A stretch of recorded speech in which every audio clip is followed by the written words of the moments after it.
iPhone 16 release is around the corner, and on 9 September it is set to be released, and we are here to check what revolutionary changes Apple has to offer this time. So without any rants, chalo, let's get started. So, iPhone 16 is supposed to launch soon on 9 September, and there are few big revolutionary changes and few small ones. Starting with the display, iPhone 16 base model will have the same 6.1-inch display as iPhone 15, but the Pro and the Pro Max will have an upgrade. The Pro model will have 6.3-inch display from the 6.1, and the Pro Max will have 6.9-inch display from the 6.7. The Plus model might have 6.7-inch display, so let's see. So that means bigger display and the phone will be heavier. The bezels are also supposed to be slimmer than before, as Apple will be using Samsung's M14 OLED display this time, which supposed means that it will be better power efficient and much more brighter display. But the base model and the Plus model will still have that 60Hz display, same. I don't know why Apple does this, they should stop it. But the Pro and the Pro Max will have 120Hz display, so that's good to hear. Coming to the build quality, it's gonna come with the same titanium frame. I don't think there will be much more changes, maybe a little bit polished this time to reduce the finger smudges.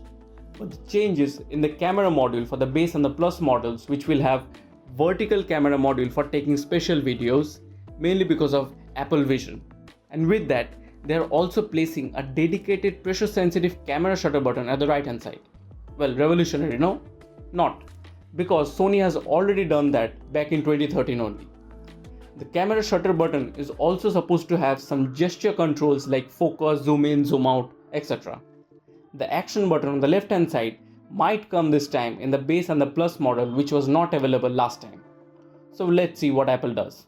You can also see the weight and size changes for the Pro and Pro Max variant.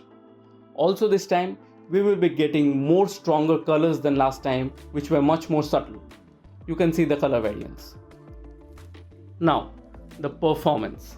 iPhone 16 will come with the new A18 Bionic chip for the base and the Plus model, with A18 Pro in the Pro models.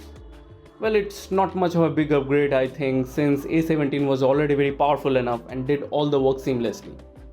And if you're liking my performance, please do give a like, share and subscribe. It does help a lot.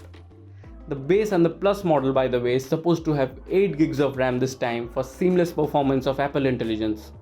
So for the iPhone 15 base variants, which have 6 gigs of RAM, I don't think Apple Intelligence will come to that. Since the size of the phone is getting bigger, so is the battery. But only a little upgrade for the base Pro and Pro Plus model, as you can see. But I'm not sure why it is a downgrade for the Plus model. Apple really doesn't give much importance to the Plus model, I guess. The charging speed has been increased to 40 watt and with MagSafe charging to 20 watt from 15 watt. Now for Android users, this charging speed might be nothing surprising, but I support Apple on this. All those Android phones with 100 watt, 150 watt charging feels really gimmicky to me, and it drains out the battery health and performance. I will soon make a video on this, stay tuned. This is one of the reasons I think that Android phone lasts only 2 to 3 years, whereas iPhones go at least 4 to 5 years. Along with this, they are also competing with their direct competitor Samsung S24 Ultra, which has 45 watt charging. Also, it said that an extra graphene layer will be there for the phone not to heat much, which was one of the big issue in the iPhone 15 series. Now, the cameras. The base model will have the same camera module with 48MP main camera, but the Pro models will now have another 48MP ultra-wide sensor along with 12MP 5x periscope lens, which is supposed to have better improved low light performance. The camera bump might be a little bit less this time. Nothing more changes in the cameras, as iPhone cameras are already top-notch quality and their video mode another level.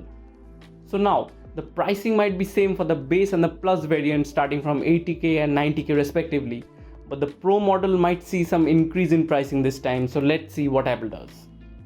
So, what do you think about this new iPhone 16 which is going to be launched? Let me know in the comments below. Also, if you have iPhone 15 or even 14 series, I don't think you need to upgrade it to the 16 series. So stay tuned on September 9 for the official Apple launch event, and let's see what Apple offers this time. Please do like, share and subscribe. Thank you for watching.